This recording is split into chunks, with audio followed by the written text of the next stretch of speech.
They told me I'd never own a house, that a single woman like me would just throw money away and end up broke. Every time I dreamed out loud, they laughed.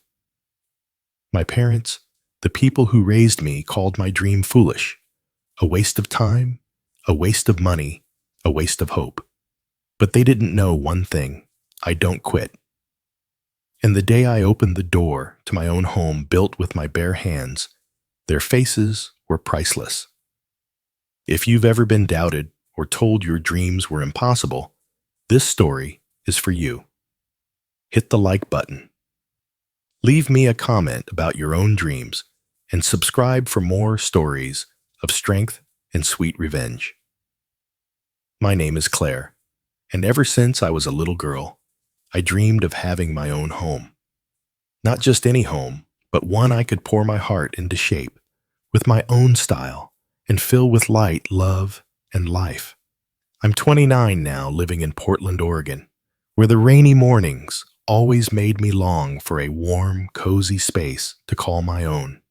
As an interior designer, I spend my days transforming other people's houses into beautiful sanctuaries, yet every time I returned to my cramped little room in my parents' home, I felt like my own dreams had been left behind. I'm the only daughter of strict, practical parents who had never believed much in dreams. To them, owning a house was a milestone for married couples. Stable families with 2 incomes, not a single woman in her 20s. They worried I'd waste my money, ruin my future, or fall into debt I could never repay. And they made sure I heard their worries over and over again. Claire. My mother used to sigh, "You need to stop chasing fairy tales. No husband, no security. How do you think you'll ever afford a house?" My father would add, in his clipped, disappointed tone, "Rent a place if you must, but buying, that's throwing money down the drain." It hurt every single time. Because while they were trying to protect me in their own way, their words felt like chains holding me back from becoming who I wanted to be. I couldn't shake the sense that to them, I would never be enough on my own.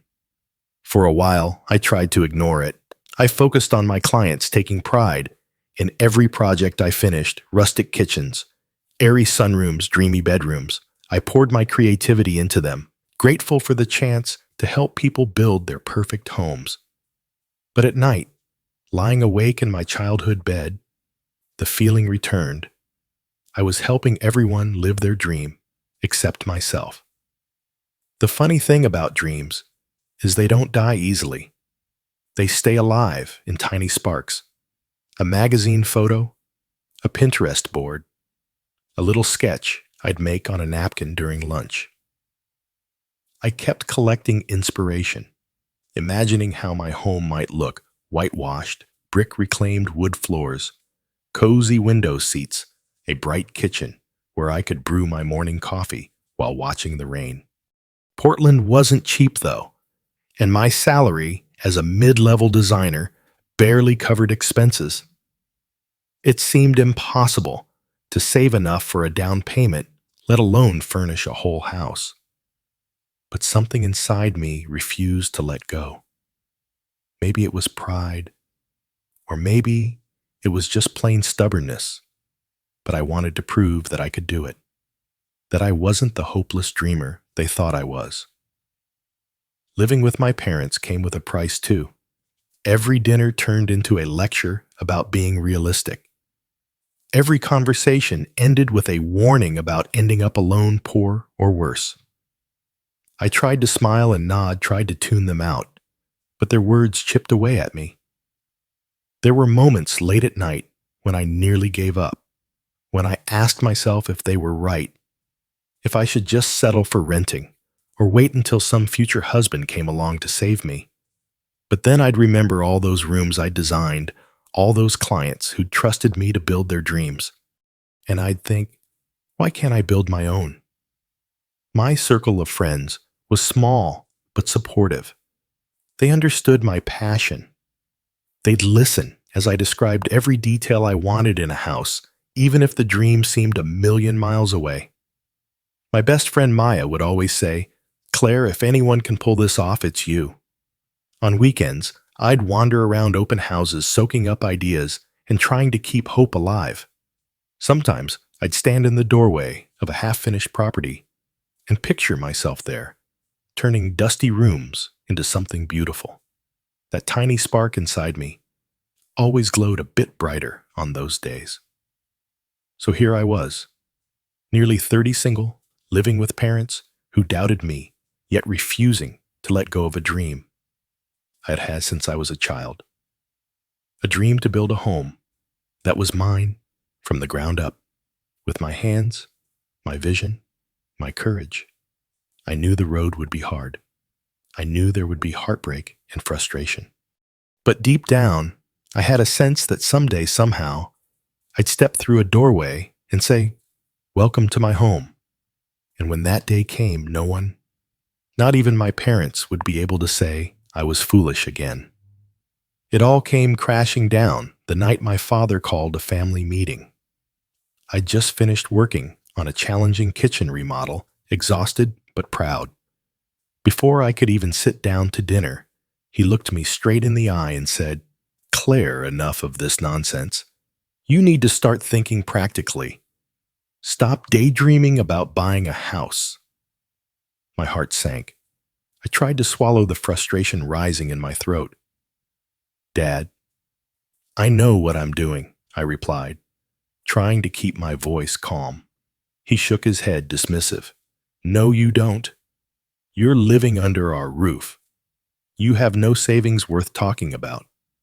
You're wasting your time designing for other people when you should be finding a husband and settling down." That's how women build security. It felt like being punched in the gut. My mother jumped in to back him up, her tone softer, but just as cutting. "Sweetheart, you have a good heart, but you're being unrealistic. No man wants a woman obsessed with houses. You'll end up alone." I felt my cheeks burn with humiliation. Alone. The word echoed through my mind, sharp and cold. Was that what they really thought of me? That if I dared to dream, dared to step outside the lines they'd drawn for me, I would be punished by a lifetime of loneliness? I tried to defend myself. "I can buy a house on my own. It might take longer, but I can do it." My dad scoffed, picking at his food. "With what money, Claire? You're 29, living here for free. You couldn't even keep up with a mortgage." My mom chimed in again. "We're just being honest because we care. Owning a home is not for a single woman. You need someone to help you." The worst part, they genuinely believed they were protecting me, that their constant criticism was some kind of love. But it didn't feel like love. It felt like a prison. After that night, the tension in the house grew thicker. Every conversation turned to how ungrateful I was, how disrespectful I'd become. If I worked late, they complained that I wasn't contributing enough at home. If I tried to talk about my passion for architecture and design, they'd roll their eyes or change the subject. Sometimes I'd hear them whispering in the kitchen, thinking I couldn't hear. "She's going to embarrass herself. What a waste of time. She'll never pull this off." Each word was a dagger. They even started making jokes at my expense when guests visited. I'd come downstairs and hear my father telling his friends, "Claire still thinks she'll buy a house someday on a decorator's salary. Larry, isn't that cute?" Their friends would laugh, and I would die a little inside. The most humiliating moment came at my cousin's engagement party. My dad raised a toast and turned it into a public spectacle. To Jessica, he said proudly, who's about to start her life properly with a husband, a house, and a family. Unlike some people who just want to waste their youth on childish fantasies. The whole room turned to look at me. I wanted to vanish. That night, I locked myself in the bathroom and cried until my face was raw. The pain was more than I could stand, being told by the people who were supposed to love me unconditionally that I would never be enough on my own. They wanted me to settle, to shrink, to trade my dreams for a safe, familiar path. But after the tears dried, something shifted inside me. The shame and hurt hardened into resolve. If they thought I was going to fail, then I would just have to prove them wrong. I stopped talking about my dreams around them altogether. I became quiet at dinner, nodding politely, swallowing my opinions. If they wanted to believe I had given up, let them. In my heart, I was still planning. I started spending more hours at work, volunteering for side projects, and even taking on freelance clients in the evenings. Every extra penny went into a secret savings account they didn't know about. It was small at first, barely enough for a single month's rent. But it was mine, and it was growing. The house I wanted seemed impossibly far away. Portland prices were insane, and I knew I could never buy something perfect from the start. But maybe I didn't need perfect. Maybe I just needed possible. That's when the idea sparked. Instead of buying a finished home, why not buy a beat-up fixer-upper? With my design skills, I could turn even the saddest, most broken place into a dream come true. It wouldn't be easy, but nothing worth doing ever is. Of course, telling my parents was out of the question. They would tear me down before I even tried.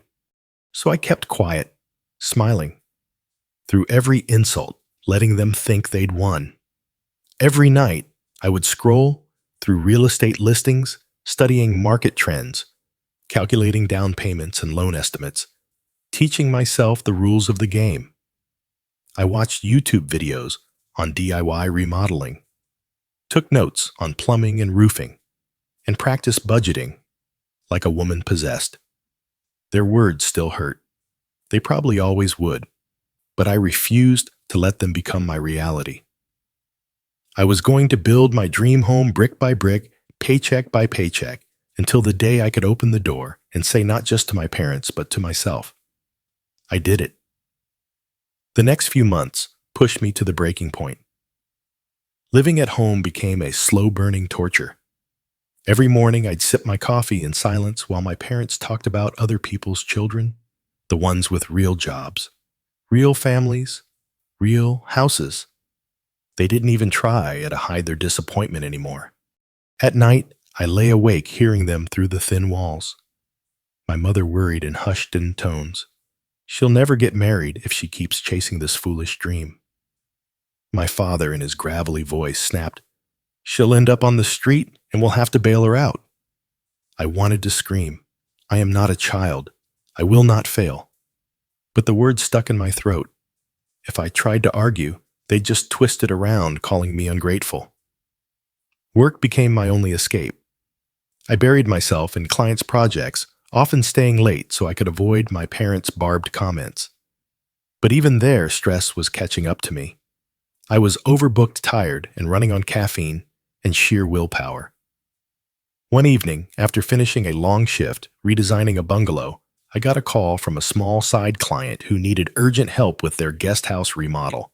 It was a tiny job, barely enough money to cover groceries, but I said yes without hesitation. Every dollar counted. Exhaustion hit me so hard, I almost fell asleep at the wheel driving home. I had no time for friends. No time to relax. No time for anything except survival.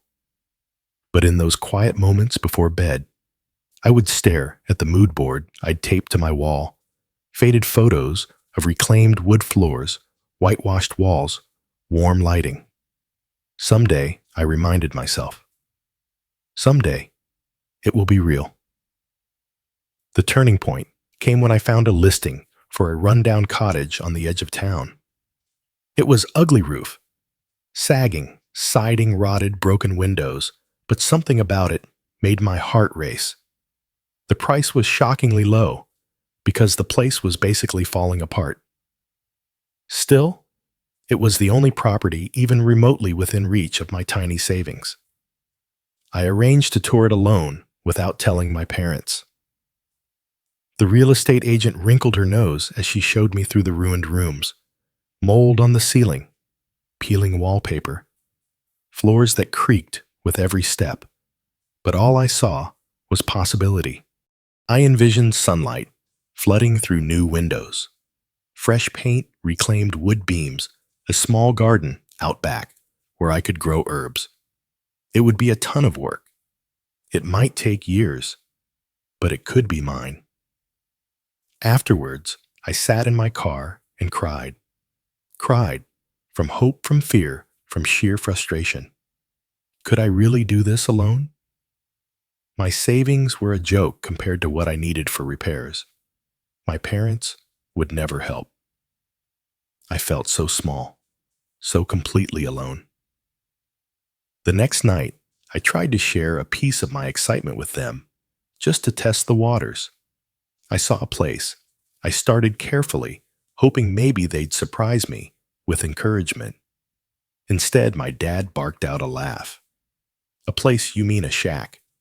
Don't be ridiculous," my mom joined in. "Claire, you need to stop. Houses are not toys. You'll ruin your life." I could barely hold back tears. I excused myself from the table, ran up to my room, and locked the door. My whole body was shaking. How could they be so cruel?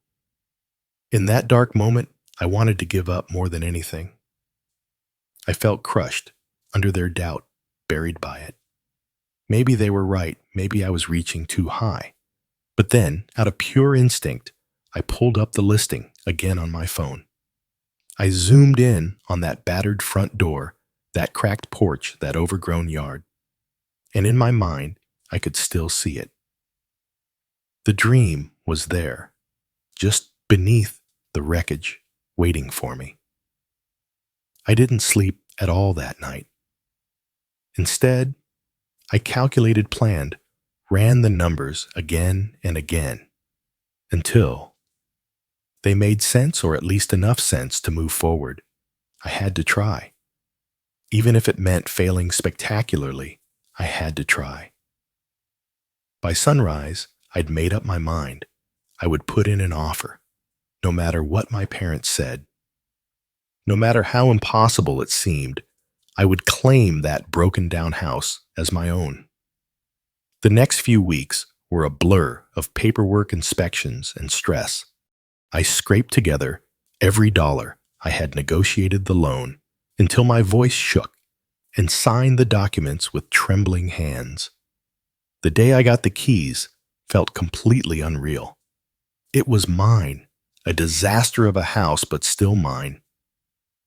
Of course, my parents were furious when they found out. My dad slammed his fist on the kitchen table. "You signed a mortgage on a dump, Claire. You are going to bankrupt yourself." My mother actually started crying. "Why would you do this to us? We let you live here to save money, not to throw it away on garbage." I wanted to explain, to make them see what I saw, but I realized it was useless. Their fear was too deep, their minds too closed. I was on my own completely. When I moved in, the reality hit me hard. That first night, I stood in the middle of the empty living room, paint peeling off the walls, a sour smell of mold in the air, and wondered if I'd made a terrible mistake. There was no heat, no proper plumbing, no working kitchen. I had nothing but a mattress on the floor and a single lamp. The first few days were brutal. I found dead mice under the cabinets, leaking pipes behind the bathroom walls, and rotted floorboards that nearly gave way under my feet. Each problem felt like a slap in the face, as if the house itself was testing me. And no one offered help. My parents refused to even visit. Friends were busy or simply didn't know how to deal with a project this overwhelming. I felt more alone than I ever had in my life, but I refused to quit. After work, I came home and scrubbed grime off the walls until my hands bled.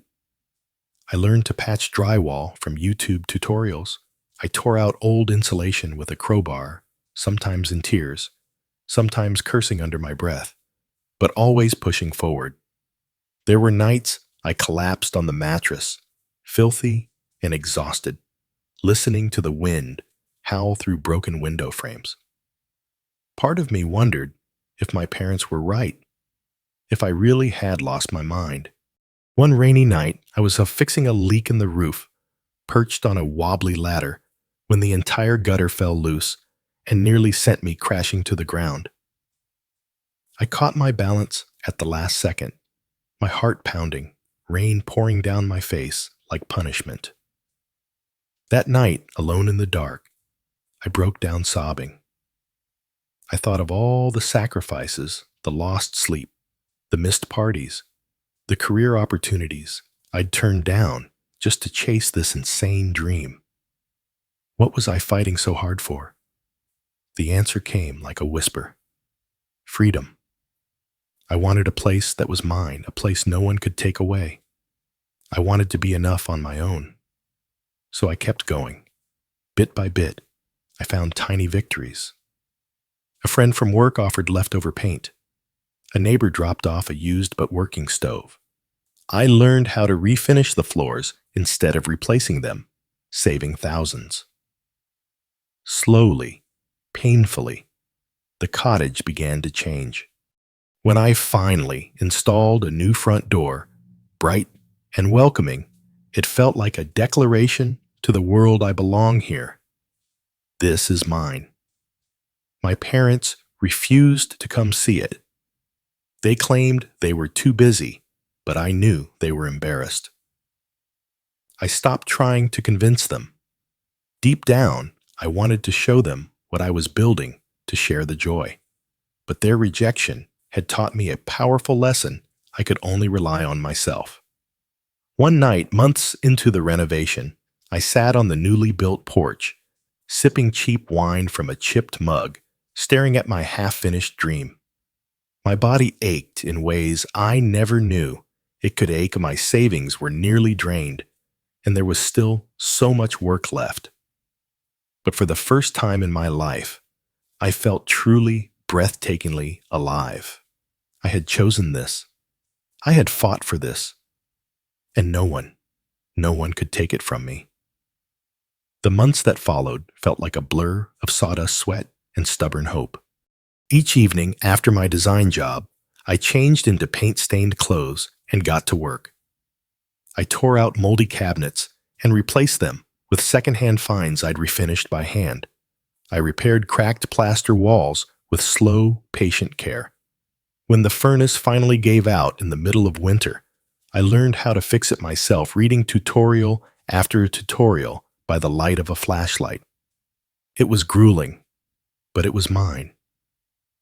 With every hammer swing and every coat of paint, I felt my spirit growing stronger. The house, broken as it was, had become a reflection of me, scarred a little rough around the edges, but unshakably determined to stand. My parents still refused to visit. They thought ignoring my mistake would make me come to my senses and crawl back home. But I had no intention of going anywhere. If anything, their silence drove me harder. I began documenting my progress in photos, capturing every stage of transformation. At work, my clients kept praising my sense of style and my skill in bringing out the potential of neglected spaces. They had no idea I was spending every night transforming my own neglected home. The irony wasn't lost on me. I was saving every penny, refusing to buy anything new unless it was absolutely essential. My coworkers teased me about my frugal lunches and worn-out sneakers, but I just smiled. Every sacrifice meant another step closer to finishing my dream. Then something unexpected happened. A client I'd worked with on a major kitchen renovation came to me with a proposition. She loved my ideas so much, she wanted me to take on a freelance design project, a full house remodel that paid twice at my usual rate. I could hardly believe my luck. I jumped at the chance, pouring the money straight into my renovation budget. Bit by bit, things began to click into place. A neighbor offered to help me install new gutters for the cost of a pizza and a six-pack of beer. A friend from my trade school days donated a gently used refrigerator. Even strangers on local message boards pitched in, giving away leftover tiles or reclaimed wood. I discovered there was a hidden community of dreamers, like me, people who refused to buy brand new, who valued second chances, who believed in turning junk into something priceless. Their encouragement felt like a warm blanket on the coldest days. As spring came, I started working on the garden. The neglected yard was nothing but tangled weeds and broken planters. But I saw the bones of a haven waiting to bloom. I tore out the weeds with bare hands, planted flowers that attracted bees and butterflies, and laid a winding path of reclaimed stone. For the first time, the house looked less like a ruin and more like a real home. And with every improvement, I felt a powerful sense of justice. I was proving them wrong, not with angry words, but with action. It was the most satisfying revenge I could ever imagine. Then one day, fate handed me the perfect opportunity to close the circle. My cousin Jessica, the same cousin my father had praised so publicly for marrying well, was hosting a family reunion at my parents' house. I knew they'd all be there, aunts, uncles, old neighbors, everyone who had laughed at me. I decided it was time. I sent my parents a polite invitation. "If you'd like, I'd love for you to come to see my house. I'm hosting a small get-together next Saturday." They didn't answer right away, but a few days later, my mother called, her voice hesitant. "Your father and I will come by, but only for a short visit." That was all I needed. I spent the entire week cleaning, polishing, arranging fresh flowers, and staging the space like I would for one of my clients. The walls were now a soft cream with sunlight bouncing off them. The refinished hardwood floors gleamed. My second-hand furniture looked chic and perfectly curated. In the kitchen, bright open shelving displayed simple white dishes and a vase of spring daffodils.